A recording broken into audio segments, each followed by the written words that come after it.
অসম আবৃত্তি আৰু সাংস্কৃতিক পৰিষদৰ উদ্যোগত তথা পশ্চিম যোৰহাটৰ শাখাৰ সজ্জনত ভাৰতৰত্ন ডক্টৰ ভূপেন হাজৰিকাদেৱৰ জন্ম শতবৰ্ষ উপলক্ষে মৃত্যুতিথিত সুধাকণ্ঠলৈ জাতিৰ শ্ৰদ্ধাঞ্জলি।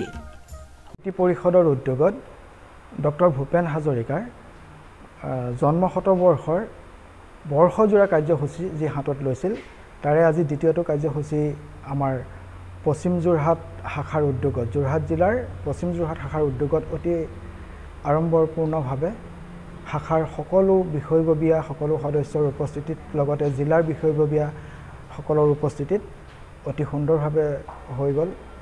এই অনুষ্ঠানত ডক্টৰ ভূপেন হাজৰিকাৰ লগতে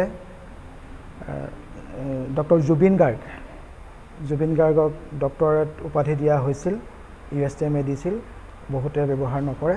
ডক্টৰ জুবিন গাৰ্গক আৰু আমাৰ অতি শ্ৰদ্ধাৰ সৈয়দ ছাদুল্লাহ, আমাৰ দীপক শৰ্মা, এই সকলোকে সুঁৱৰি ইয়াত শ্ৰদ্ধাঞ্জলি জনোৱা হয়, মৌন প্ৰাৰ্থনা জনোৱা হয় আৰু ডক্টৰ ভূপেন হাজৰিকাৰ আজি মৃত্যু দিৱসটি ইয়াত পালন কৰা হয়।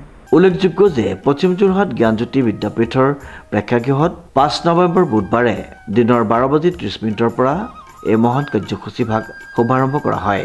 বন্তি প্ৰজ্বলন কৰি অনুষ্ঠানৰ শুভাৰম্ভ কৰে জিলা সম্পাদক শফিকুল ইছলাম আৰু বিশিষ্ট কবি সমাজ সেৱক ভৱ গগৈ তথা অসম আবৃত্তি আৰু সংস্কৃতি পৰিষদৰ পশ্চিম যোৰহাট শাখাৰ সভাপতি বিকি নেওগৰ লগতে প্ৰণৱ বৰদলৈ আৰু নকুল চন্দ্ৰ শইকীয়াই।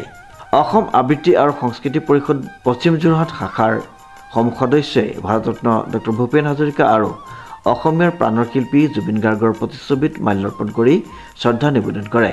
উক্ত অনুষ্ঠানতে সদ্যপ্ৰয়াত বিশিষ্ট শিল্পী সৈয়দ ছাদুল্লাহ আৰু আন্তঃৰাষ্ট্ৰীয় খ্যাতিসম্পন্ন বাঁহীবাদক দীপক শৰ্মাৰ বিদেহী আত্মাৰ চিৰশান্তি কামনা কৰি 1 মিনিট সময়ৰ বাবে মৌন প্ৰাৰ্থনা কৰে।